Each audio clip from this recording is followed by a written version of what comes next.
Welcome everyone to our Color Me Brave series. I'm Carol from Within People, and today we're going to be exploring the Color Me Brave series, and we have a special being amongst us, and her name is Princess Majola, and she will be talking to how bravery looks like in her world as a female leader.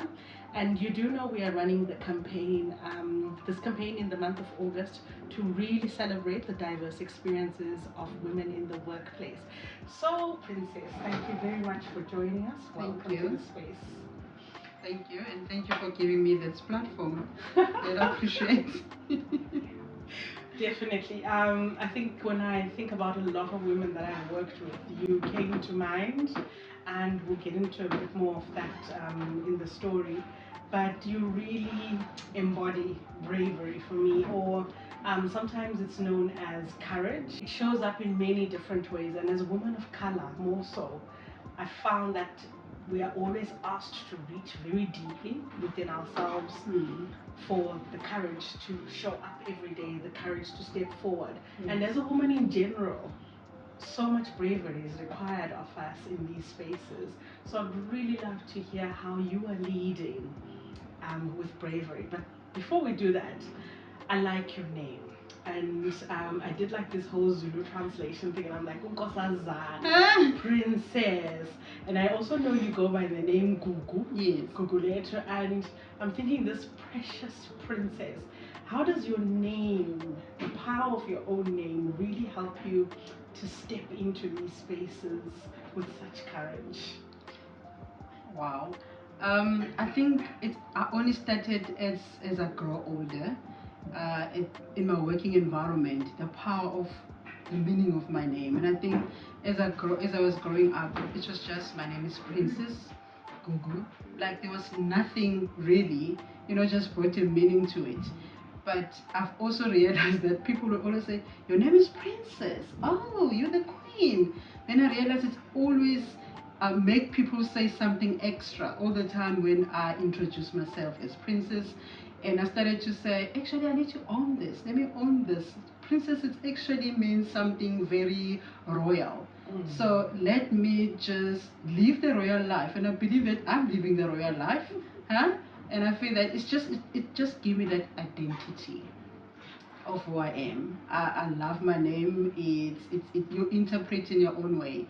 I remember I was traveling abroad and I introduced myself in this hotel as I was doing check-in, and I said my name is Princess, and the lady asked me, "Oh, are you the queen where you come from?" I look at her, I'm like, "Yes, I am." So my name is really just one of those things that I learn to embrace and just live accordingly in my own way. Being royalty, showing up as royalty. In my own way. Yeah. Who gave you the name Princess? So Princess, from the story that my mother told me, my mom gave me the name Princess, my father gave me the name Gugu. But if you look at the meaning of the two names, it kind of really link to each other. It's a precious princess, precious Nkosazana in African names. So it's such a beautiful name, and I'm very grateful that they actually chose this name for me. That's really lovely to know. So already, because you were given the name Princess at birth, I suppose leadership was, how they say some are born leaders, others have leadership thrust upon them, others grow into leaders. You were born a leader, you were born to reign and rule. Yeah. But in your leadership style, as I said, I've interacted with you, and I know that you work in a very big space, challenging space, but I've seen you really step forward bravely and speak to who you are, what you want your environment to look like.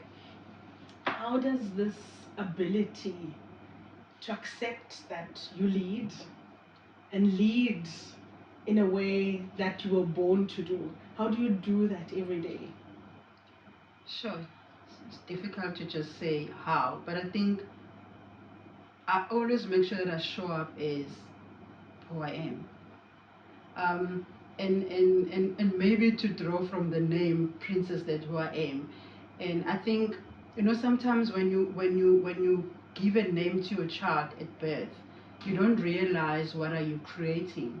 And I think my parent, they never thought that I'll find myself in the leadership position, but they gave me the name out of love, I believe so. But I think I saw myself as I grow older in a leadership position, specifically becoming that person that lead. I may lead by, just take a first step on doing things.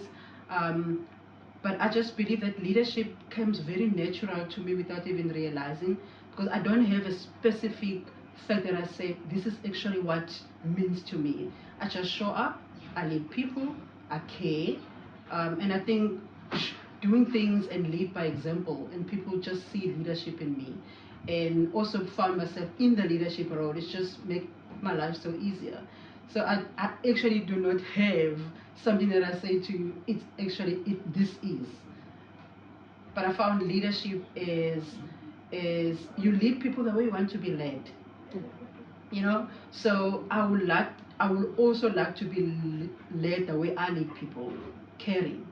I care about people. I care about the people that I lead, because I always believe that the people that you lead make you as a leader. Always. Once you care about them, they start sharing that same caring towards you, and you start embracing them, and they start embracing you, and they start looking up to you, trust you enough to say, actually, this is a person that I can feel comfortable to be my leader, to talk to her, to share with her, to seek advice from. So it's bigger than just leading in a working environment, and I think it's just really how you show up to people. Wow, that's really quite deep. How does bravery show up in your leadership style? And do you think it's necessary to show up with courage? Wow, I think it just depends on the circumstances or situation you found yourself. There's situation that you really need to be brave about, to stand up, show up, make a point. You kind of need to really be brave, because it's not always easy to be brave. But you actually need to know where and when to use your bravery in you in that situation. But showing up every day as I am, as who I am, it's already a bravery, because I allow myself to be me. I allow myself to be seen as authentic as I am, and whether it's me showing my vulnerability, whether it's me showing the love that I have, whether it's me, whatever it is, but I always make sure that I just show up. I show up as I am. If you fall in love with this person, um, it's just a cherry on top for me. Thank you for that. But bravery, I won't say that you wake up every day and say, I'm gonna be brave about something. But situations that you get to face on a day-to-day basis, they kind of really, shift you into bravery when you have to be brave about something. You said something there that's very profound, and you're saying showing up as yourself is bravery in itself. Do you want to unpack that a bit more? Because I Yeah. feel like we are very scared, the majority of us, to show up as ourselves. What motivates you to be brave enough to show up as yourself every day? I'm very true to who I am. I'm very true to self. And that true that I am, I always want to show up, to show to others. So that if you are engaging with me, or we're having a conversation, or you see me, you see the real me.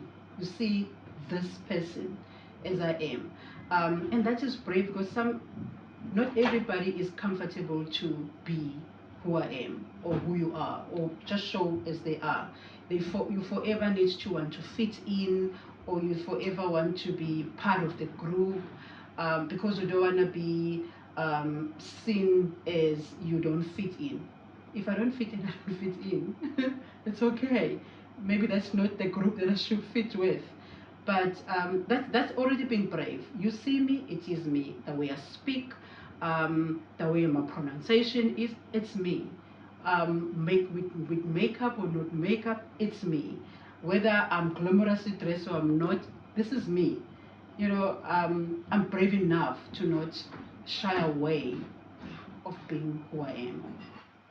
Wow, you've given me a very beautiful definition of bravery, because I and some other people as well, I think, would associate bravery with the ability to shout back, or bravery is the ability to really stand up for yourself. But bravery is me. Bravery is showing up authentically in my space. Yeah. What does that mean to be me? So if you had an opportunity to mentor upcoming female leaders, because we do have a lot of our black female folk or women of color who really want to show up bravely, what advice would you give them?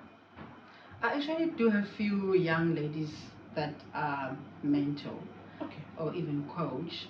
Um, and in most cases, they ask me this question, Princess, how do you do it? How do you survive in an environment where you find yourself? How do you make it look so easy from outside? You really do, by the Yeah. way.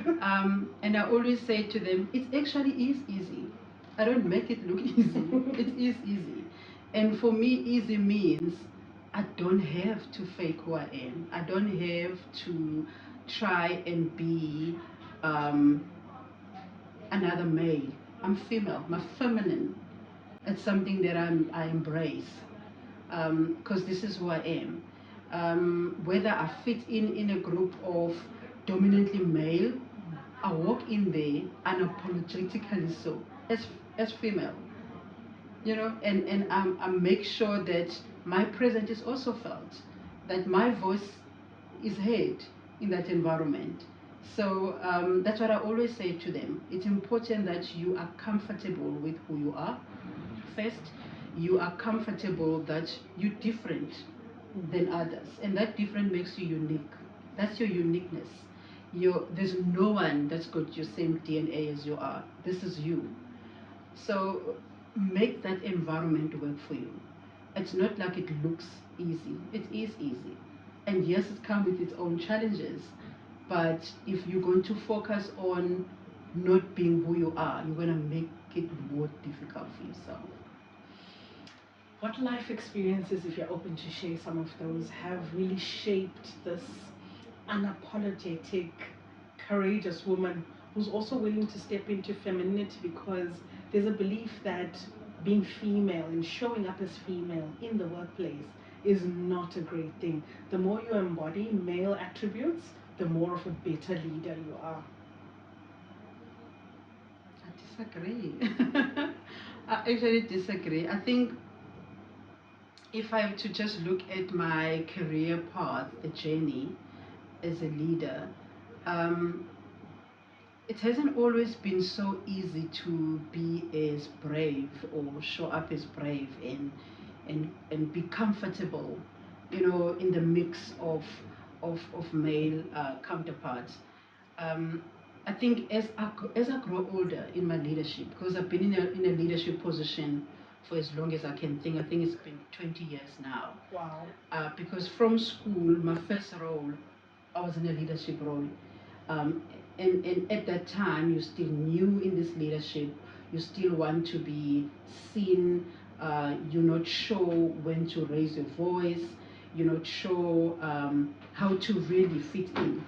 And I think as time goes on and experiences, and I face different situations, and I found myself making good and bad decisions, and then I realized that it's actually okay to be who I am. It's okay to be feminine in between, the whole group of dominated male. I mean, I started realizing that my life became so easier. Become really so easier because now I was able to raise my voice when I have to, um, and shout about things that I need to be heard more. Um, it's not always easy. There's situations where you feel like your voice is not heard enough. And in situations like that, I still to date challenge myself to be louder. To be louder because it's so easy to just disappear. Yeah. You know, it's very, very easy to just disappear. But then it comes with knowing who you are, knowing what you're about, knowing your worth. What has been the gift of showing up courageously in a female voice? Hmm. If you look at what it has given you, that ability to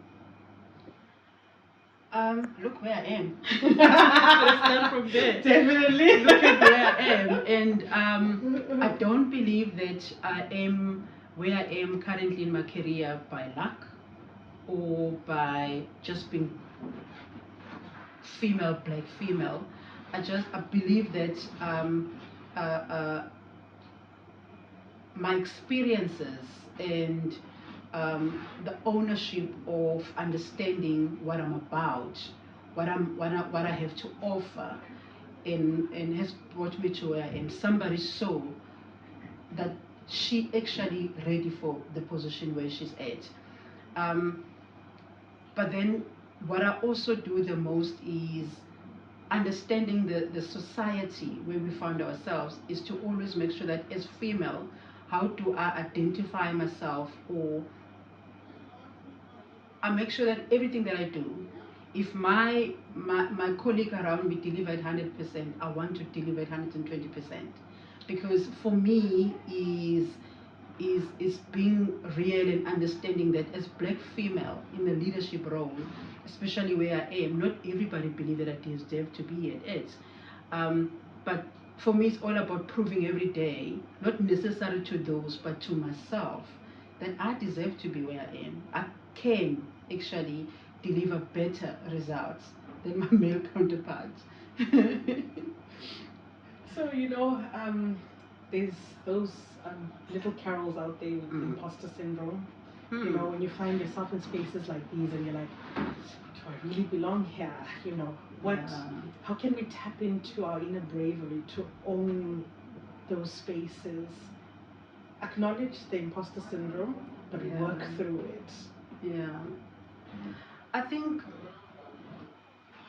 where we find ourselves in our country as female, you'll always have those questions, especially as you take step up, in leadership position. You'll always ask yourself, um, do I deserve to be here? Am I going to make it? It's always coming. I think the moment you don't have those thoughts and those kind of conversation in your head, for me, it will be more, you lose yourself. You have to have those so that you can work on those. You have to have those conversations Powerful. so that you can be able to work on those conversations. It gives you a reason to even work harder. It gives you a reason to even deliver it 120% than the others, because you then start drive yourself more harder to say, I'm a black female, a lot of eyes are looking at me. While they are looking, let me give them a show. Oh wow. While they are looking, let me give them a show. Let's have fun.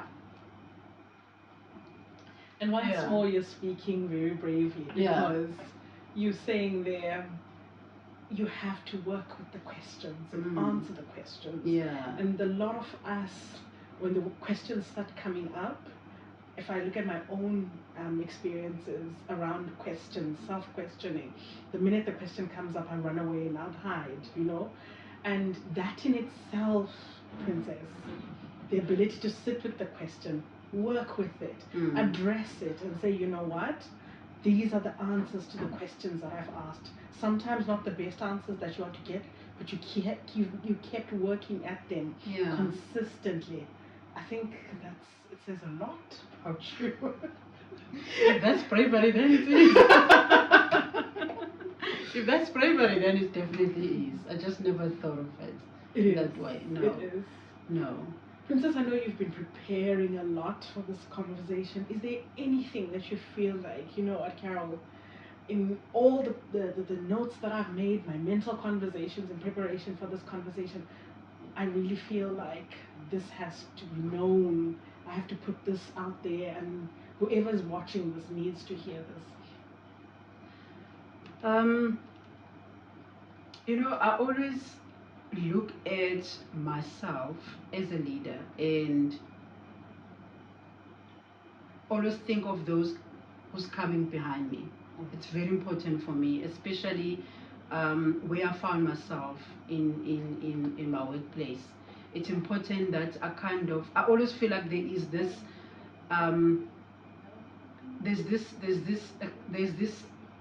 thing that I need to accomplish. And for me is, how do I shave a way for those who coming behind me? Because it's not every day that you found a black female in the position where I am, in my company. So and I know there's even better black female leaders behind me who can even do this better than me. How do I create a space where the system trust that they can actually do this? you know and for me, what those thoughts, it's not like it put pressure on me, but it's important, based on where we come from, as black people, as females. How do we always pave that way and create that space and build that trust to those that previously didn't have trust on us? When I do it not being under pressure, but I do it knowingly that my success is their success, my achievement is their achievement. If I do this and achieve and deliver on what I needed to deliver every day without fail, I'm already have built that space for them, that trust, that they can also do this. They can also be put in these positions. It's not odd. It's possible. It can be done. They need to be given those positions. They can be trusted that they can lead and deliver on what is expected of them, even more. Because here she is. Because here she is. She has done this. She's still doing it. Very passionate about it. I'm very passionate, and I think, like in the beginning, I mentioned and I said, being a leader is all about caring. We work with people, we lead people, and the people that we lead is not children. These are the husband, the wife, the people that are very important in their communities. So how do I then respect them any way that I can, without looking at age, without looking at that they are the subordinate that reports to me, but I look at them as individual, as people. And in most cases, I found that sometimes they really, really, really shape my leadership. They are the one who shape my leadership in most cases without even realizing it. The way they return the care that I give out, the way that they accept me, the way that they understand who I am as a person before the leader status. And I also think that is very important for leaders. People need to understand who you are first. They need to get understanding of you as a person before they look at you as a leader, because it then creates an easy way of leading, easy conversation, trust. They feel comfortable because they don't only see authority, but they see princess. You know,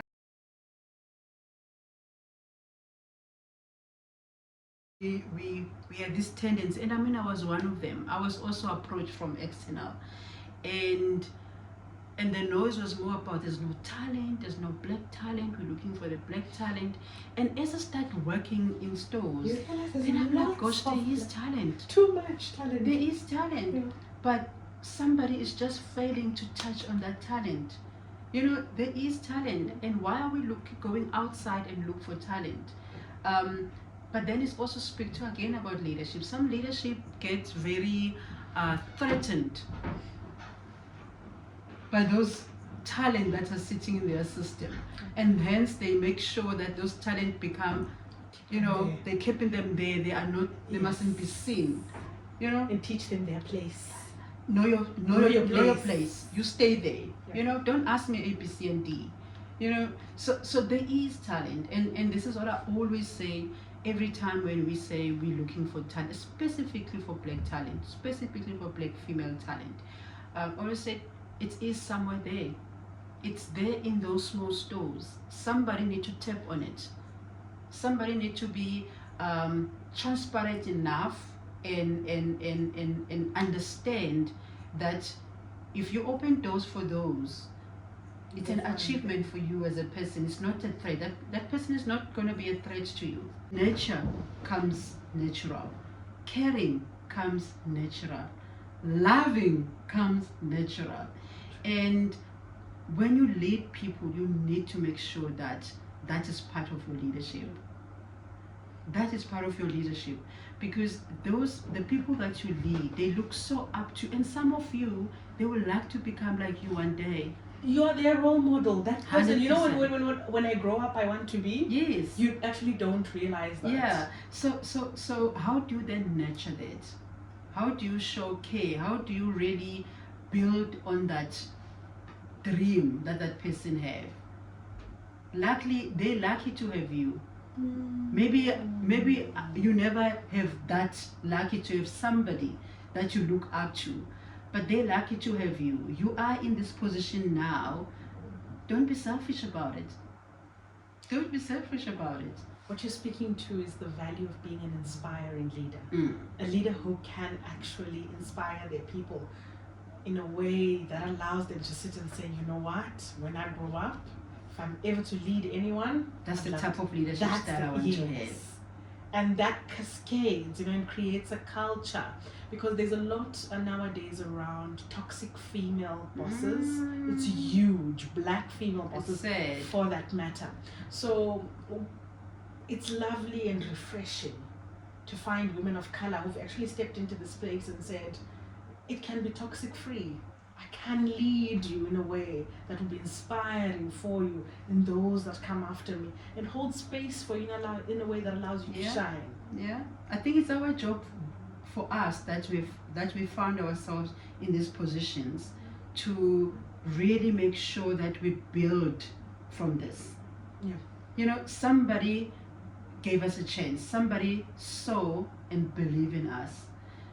Do the same. You know, you also need to do the same. Let's build on this. As women, we can't keep saying there's a lack of women in leadership, and then we also still don't give that opportunities for those who wish or look up to us and wish that and believe that one day, you know, I can sit in that same chair.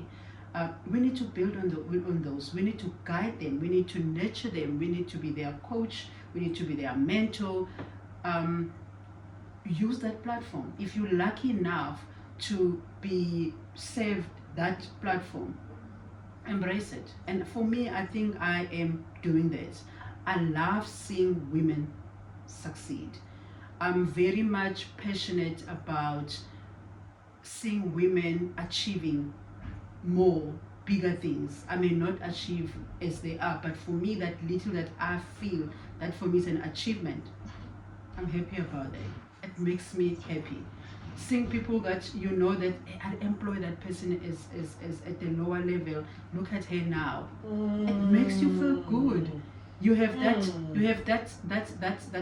thing in you that say, I have a small portion of value that I've added into that person's career. You feel good about it. I wish there were more women that felt that way and really created those spaces for other women to shine and understand that my purpose, you know, as one was lucky enough to be identified, groomed, somebody believed in me, allowed me to make mistakes and saw those as opportunities for my growth. Can I also be that person for the next woman? And in Women's Month, what a beautiful message to send out. Yeah, there's so much that we can still offer as women. Oh, my sister, thank you. Hey, man. Thank you so much. Thank you so much, Nkosazana, for very profound thoughts. Thank you for sharing the experience of being you in the space. It's been absolutely amazing. Thank you. Thank you so much, everyone. This was Color Me Brave.